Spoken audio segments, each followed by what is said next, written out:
பகவத்கீதையில் 3வது சாப்டரில் 27வது ஸ்லோகம். பிரகிருத்தே கிரியமானானி குணை கர்மாணி சர்வஷக அகங்கார விமூடாத்மா கர்த்தாகம் இதி மன்யதே.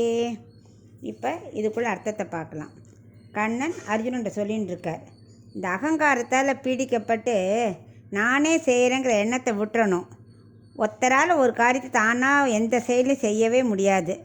அது முதல்ல முக்குணங்கள் இருக்கு இல்லையா, சத்வ ரஜஸ் தமஸ்.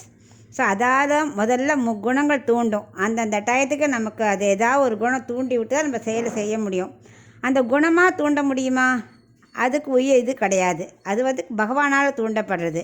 ஸோ பகவானால் தூண்டப்பட்டு முக்குணங்கள் நம்மளை தூண்ட வைக்கிறது ஒரு செயலை செய்கிறதுக்கு.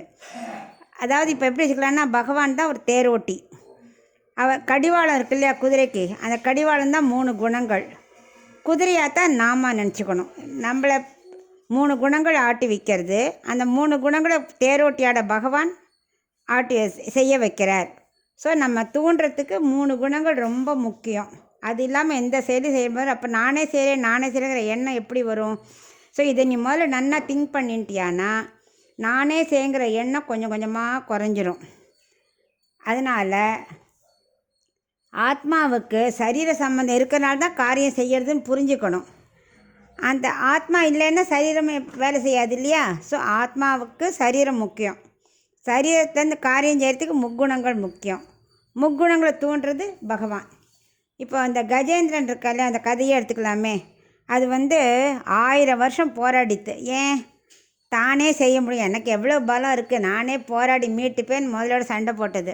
முடிஞ்சதா? முடியல. கடைசியில் புரிஞ்சது, இது பகவானால் மட்டும்தான் முடியும், நம்ம கையால் ஒன்றுமே முடியாதுன்னு தெரிஞ்சின உடனே நாராயணனை கூட்டது, காப்பாற்றிட்டு. இது நமக்கு எல்லாருக்கும் தெரியும். அதனால் முக்குணங்களால் பீடிக்கப்பட்டு தான் நம்ம செய்கிறோம். அதே மாதிரி பகவான் தூண்டி தான் செய்கிறோம். இது நம்ம கையில் ஒன்றுமே இல்லைங்கிறத முதல்ல திங்க் பண்ணிக்கணும். மூல பிரகிருத்தியால் ஆக்கப்பட்ட உடல் இருக்கு இல்லையா, அதோட ஒட்டிகிட்டே இருக்கும் அந்த 3 குணங்களும். எல்லா கர்மாவும் அதனால தான் செய்யப்படுறது. அப்படி இருக்கும்போது நான் தான் செஞ்சேன்னு அகங்காரம் எங்கேருந்து வருது? அப்படி எண்ணக்கூடாது. அந்த 3 குணங்கள் தான் முதலைங்கிறார் பகவான். அந்த முதலைங்கிறது தான் 3 குணங்கள் தான் முதலை. யானைங்கிறது ஜீவாத்மா, காப்பாற்றினது பகவான்.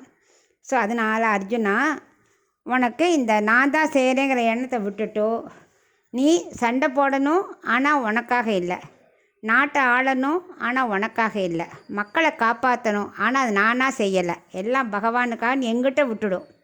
இப்போ பாரு, அது எப்படி வரும்னா, ஒரு போட்டியில் ஒருத்தன் ஜெயிக்கிறான், யாரோ ஒருத்தன் ஜெயிக்கிறான். நம்ம என்ன பண்ணுவோம்? அன்றைக்கி ஒரு நாள் பேப்பரை பார்ப்போம். ஓ, அவன் ஜெயிச்சிருக்கானா விட்டுருவோம். அடுத்த எழுந்து அந்த பேப்பரை பார்ப்போமா?